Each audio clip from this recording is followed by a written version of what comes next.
Hello students, welcome back to our channel Mathematics Institute for Maths and Physics.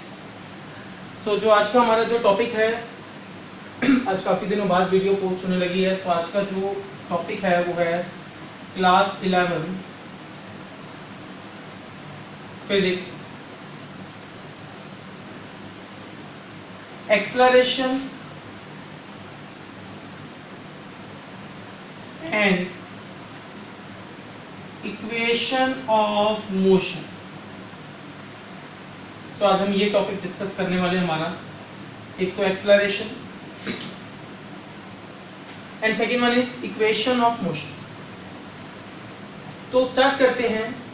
सबसे पहले है मेरे पास acceleration.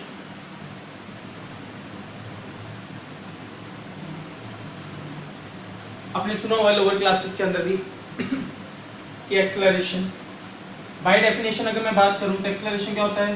The rate of change of velocity is called acceleration.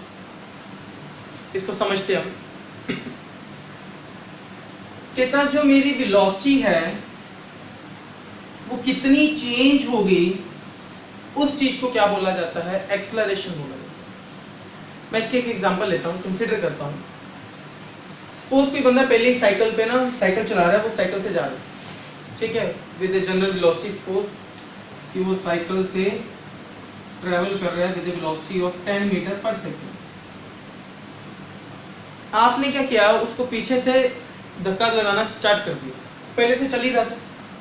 जब आप धक्का लगाओगे उसको पीछे से, है ना, भाग के उसको धक्का लगाओगे, तो डेफिनेटली जो इसकी वेलोसिटी है ये इंक्रीज कर जाएगी. लेट इट बी, अब ये वेलोसिटी हो गई 15 मीटर पर सेकेंड.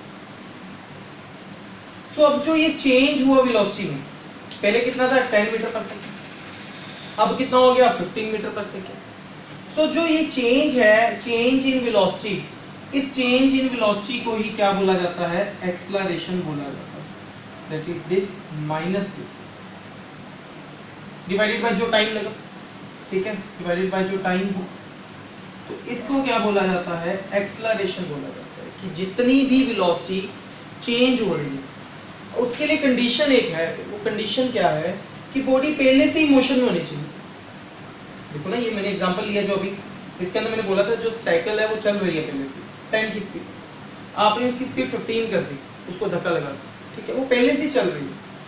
अगर आप बोलो सर पहले वो रेस्ट के ऊपर होगी फिर वो मोशन के ऊपर आई, तो बॉडी की कंडीशन है वो चलती होनी चाहिए, तभी हम एक्सेलरेशन फाइंड आउट कर सकेंगे. अगर बॉडी रेस्ट के ऊपर है तो जो उसकी एक्सेलरेशन होगी बॉडी की वो किसके इक्वल हो जाएगी? वेलोसिटी के ही इक्वल होगी.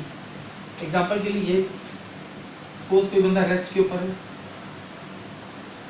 मैंने इसको फोर्स लगाई इसके ऊपर, इसकी वेलोसिटी 10 हो गई, तो मैंने बोला एक्सेलरेशन क्या होती है? That is this minus this 10. यहाँ तो रेस्ट पे था तो 0 होगा, तो ये 10 ही आ गया डिवाइडेड बाय जो भी टाइम लिया होगा. क्लियर? तो ऑलवेज क्या होगा? जो एक्सेलरेशन है it is known as the change of velocity. Clear? जितनी वेलोसिटी चेंज करेगी with respect to time, that is so called acceleration. Clear? तो अगर मैं इसके फॉर्मूले की बात करूं तो इसका फॉर्मूला क्या आया मेरे पास? Change in velocity divided by change in time. ठीक.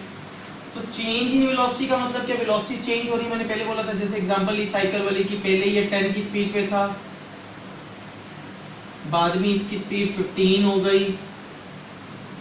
So this is so called change in velocity. तो change in velocity का मतलब है बाद वाली velocity means final velocity minus पहले वाली velocity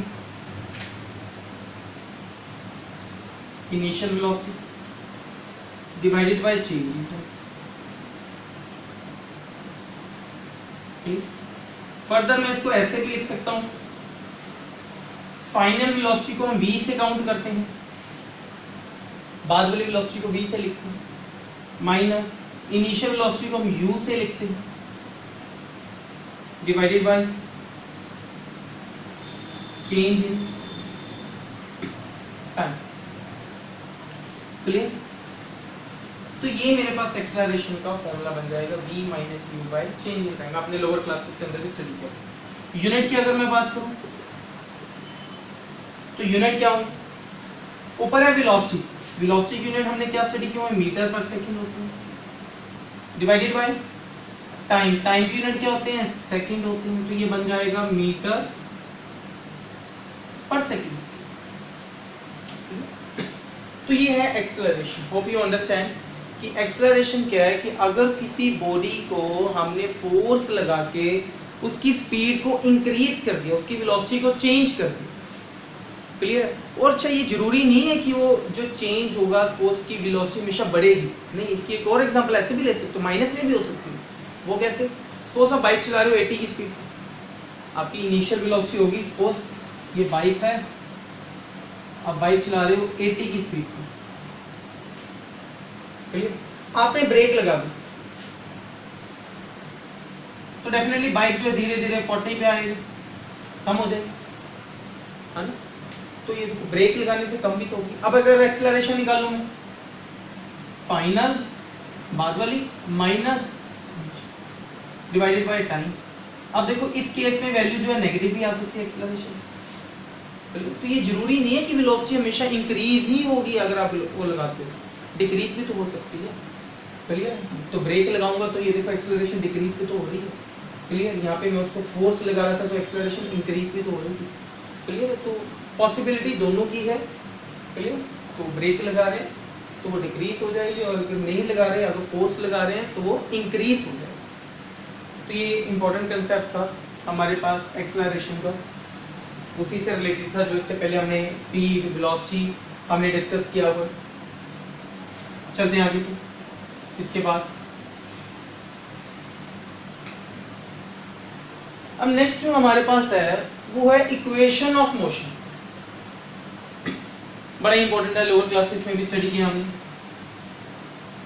याद होगा। 3 इक्वेशन होती हैं, v equal to u plus a t, second one is s is equal to ut plus half at square, and the third one v square minus u square equal to 2as। और अगर मैं इन तीनों में बात करूं, जो जो हम यूज कर रहे हैं नोटेशन, u मेरे पास मेरी इनिशियल वेलोसिटी होता है, v हमारे पास फाइनल वेलोसिटी है, a मेरे पास इसमें एक्सेलरेशन होता है, t हमारे पास टाइम है, उसके बाद कौन बचा, s हमारे पास डिस्प्लेसमेंट या डिस्टेंस आप कंसीडर करते हैं। क्लियर? तो ये वाली जो चीजें हम इसमें यूज करते हैं। स्टार्ट करते हैं। First equation is v equal to u plus a t, v equal to u plus a t. तो अभी हमने स्टडी किया था acceleration which is equal to change in velocity divided by time. ठीक है? क्लियर? इसके लिए मैं लेट कर लेता हूं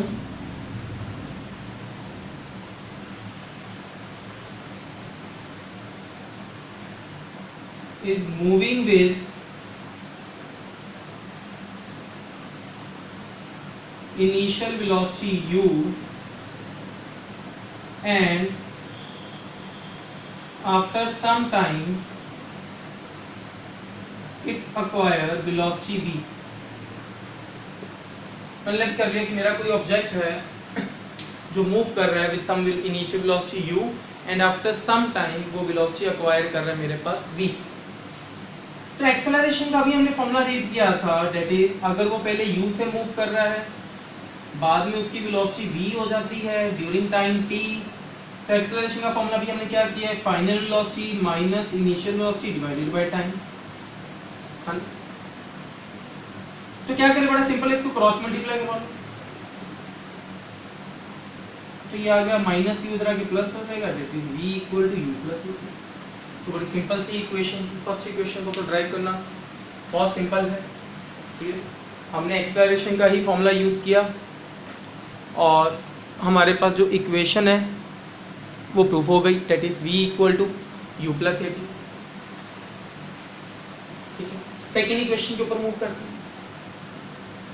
सेकेंड इक्वेशन है मेरे पास, डेट इज, मुझे प्रूफ करना है s equal to u t plus half a t. s is a distance, it means अब डिस्टेंस से डिस्प्लेसमेंट आ रहा है, तो मुझे फॉर्मूला भी डिस्टेंस और डिस्प्लेसमेंट वाला ही यूज करना है। तो हमने एक फॉर्मूला पढ़ा था डिस्टेंस या डिस्प्लेसमेंट का, कि डिस्प्लेसमेंट किसके इक्वल होती है, या अगर मैं इसको छोड़, अगर मैं आपको पूछूं कि एवरेज स्पीड, क्या पढ़ा था हमने फॉर्मूला एवरेज स्पीड का, that is total distance upon total time. ये फॉर्मूला हमने स्टडी किया था। तो यहाँ से टोटल डिस्टेंस का फॉर्मूला क्या आएगा, average speed multiply by time. Let the total distance is s।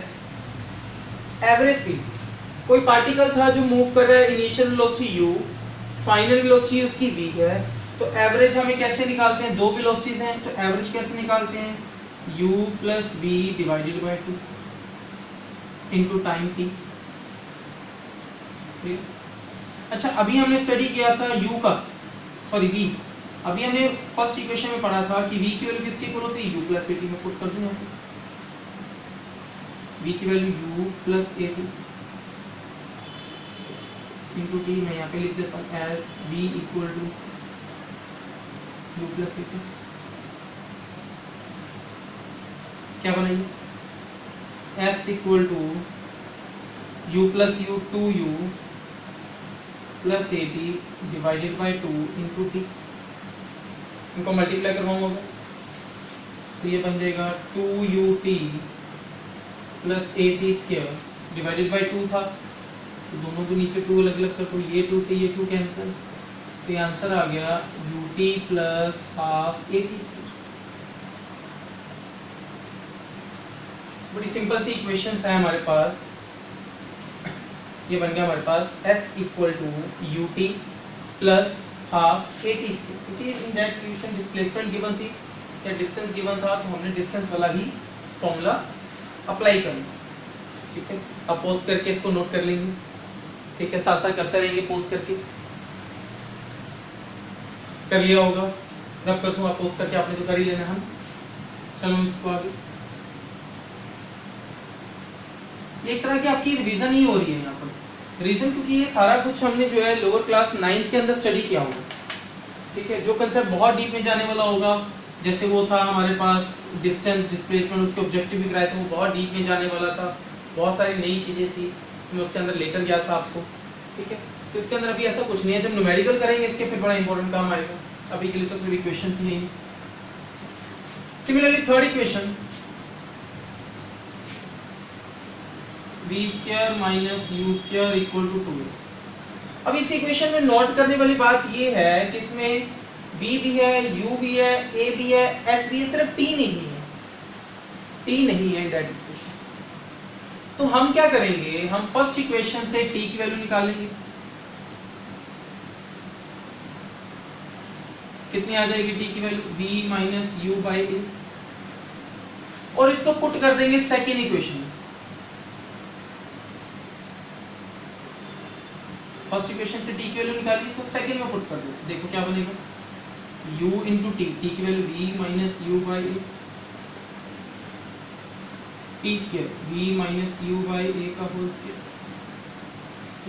ये बन जाएगा, इसको मल्टीप्लाई करवा लो, u v minus u square divided by, ये a के से a के कैंसिल हो जाएगा, ऊपर स्क्वायर स्क्वायर ओपन करो, a square b square minus 2 है भी नीचे।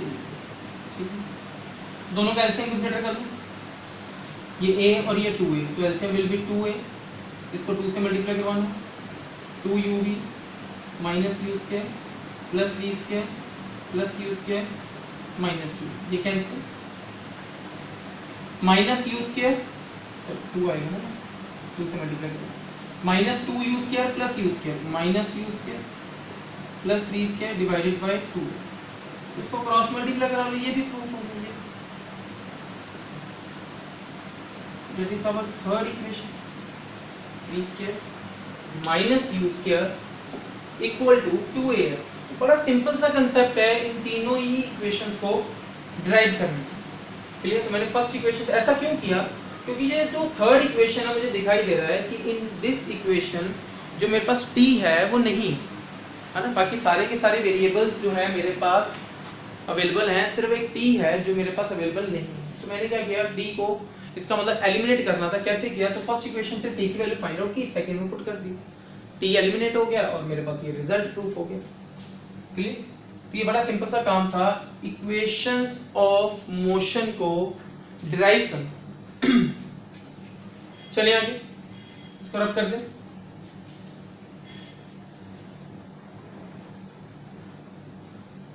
एक वीडियो इसकी न्यूमेरिकल्स के ऊपर भी आ सकती है, ठीक है, वो आपको करवाएंगे इसके अंदर न्यूमेरिकल। अब एक नेक्स्ट है बड़ा important part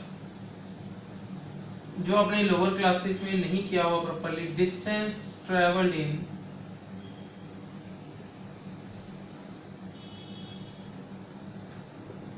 nth second. Distance travel in nth second, इसका मीनिंग क्या है कि सपोज मेरा एक पार्टिकल है जो मूव कर रहा है, यहां से यहां मूव कर रहा है, क्लियर, किसने 5 सेकंड में 10 मीटर डिस्टेंस कवर किया। इन 5 सेकंड इट कवर्स 10 मीटर। अगर मैं आपसे पूछूं कि इसने ओनली 5th सेकंड में कितना डिस्टेंस कवर किया, that is distance covered in 5th second, सिर्फ 5th सेकंड में, ये तो टोटल था ना, 5 सेकंड में 10 मीटर कवर किया। अगर मैं पूछूं 5th सेकंड में, सपोज ये 1 सेकंड है, ये 2 सेकंड है, ये 3 है, ये 4, ये मैं बोल रहा हूं सिर्फ ओनली 5th सेकंड में, यही होगा ना 4 से 5th तक। 5th सेकंड का मतलब ये वाला पार्ट हुआ ना 4 से 5th तक। सिर्फ इतना डिस्टेंस फाइंड करना है, तो आपको क्या करना पड़ेगा, अगर मैं पूछूं 5th सेकंड में क्या करना पड़ेगा कि टोटल 5 सेकंड्स में से, मतलब distance in 5 second minus distance travel in 4 second, minus करो कि 5 में से ये 4th वाला डिस्टेंस माइनस कर दो तो सिर्फ ये वाला डिस्टेंस बचेगा 5th सेकंड वाला, ऐसा ही होगा ना। तो ये आ जाएगा distance travel in 5th second. It means ये तो था एक जनरल एग्जाम। अगर मैं पूछूं जनरल में कि मेरे पास ये 1 2 3 so on अप टू ये n सेकंड्स है, अगर मैं आपसे पूछूं आप distance travel in nth second कितना होगा, तो कैसे फाइंड करेंगे। अभी मैंने कैसे बताया था, अगर मैंने 5th सेकंड पे पूछा है तो उसके पीछे वाला माइनस कर दो तो वो 5th आ जाएगा।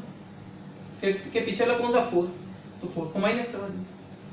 अब मैं पूछ रहा हूं distance travel in nth second, इसका मतलब n में से क्या करूं, इसके पीछे वाला माइनस करो। इसके n के पीछे कौन होगा, n - 1। आप n की वैल्यू कोई भी ले लो, अगर n की वैल्यू 10 है तो इसके पीछे वाला कौन होगा, 9 होगा ना, 10 - 1। n की वैल्यू 5 है तो इसके पीछे वाला कौन होगा, 5 - 1 4 होगा ना, ठीक है। तो इसके पीछे वाला जो है वो माइनस कर लेना। It means distance travel in n - 1, ये माइनस कर देंगे तो जो मेरा फॉर्मूला है वो जनरेट हो जाएगा, that is distance travel in nth second. इसको ड्राइव करते हैं प्रॉपर्ली। सो एक बात हमें पता लग गई कि distance travel in nth second में क्या होगा, ये 1 ये 2 so on अप टू ये n। तो distance travel in nth second में क्या होगा कि n में से इसकी जो प्रीवियस मेरा जो डिस्टेंस होगा n - 1, एक स्टेप पीछे वाला, उसको माइनस कर दूं। तो अप्लाई करते हैं। तो अभी हमने पढ़ा था डिस्टेंस का फॉर्मूला, क्या पढ़ा था, s = ut + ½ at², where t is a time. लेकिन यहाँ पे टाइम क्या है, n है, तो यहाँ पे t को रिप्लेस कर दो बाय n, क्या बनेगा un plus half an square minus, again यहाँ t टाइम है, यहाँ पे टाइम क्या n माइनस वन, तो t को रिप्लेस कर दो n माइनस वन से, क्या बनेगा ये u n minus one plus half a n minus one का स्क्वायर, ब्रैकेट्स ओपन कर दो, un plus half an square minus un plus u minus one by two a n minus one का whole square, तो ये minus un plus un cancel, ये बचा u plus one by two a n square minus one by two a square open करें यहाँ पर भी a square plus b square minus two a b, again brackets open कर दो,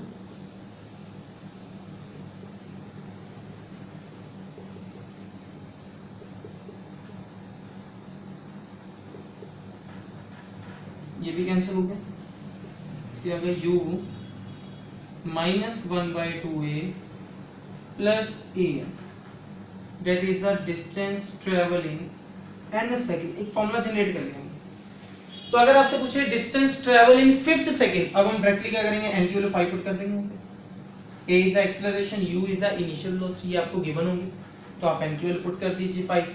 तो by this formula, by this direct formula you can find the distance travel in nth second, तो ये हम फाइंड आउट कर सकते हैं इसके अंदर। क्लियर? सो होप आज की वीडियो के अंदर जो हमने equation of motion and specially the acceleration जो हमने डिस्कस किया, ठीक है, वो बड़ा इंपॉर्टेंट था। तो एक्सेलरेशन बच्चों को बड़ा सारा डिफिकल्ट क्वेश्चन लगता है सम टाइम, क्योंकि इसके न्यूमेरिकल भी हैं, सेम विद ये इक्वेशन ऑफ मोशन के अंदर। तो मैं इसकी जो नेक्स्ट वीडियो लेकर आऊँगा वो इसके न्यूमेरिकल्स के ऊपर लेकर आऊँगा, मैं उसके अंदर कुछ न्यूमेरिकल्स इसके डिस्कस करूँगा, तो आपको क्लियर होगा कि इक्वेशन ऑफ मोशन में जो न्यूमेरिकल है वो कैसे सॉल्व करना है, कैसे वो उसको हेल्प करेगा आपको। Clear? So thank you so much. तो फिर हम नेक्स्ट वीडियो में इसको जो है डिस्कस करेंगे। Thank you so much.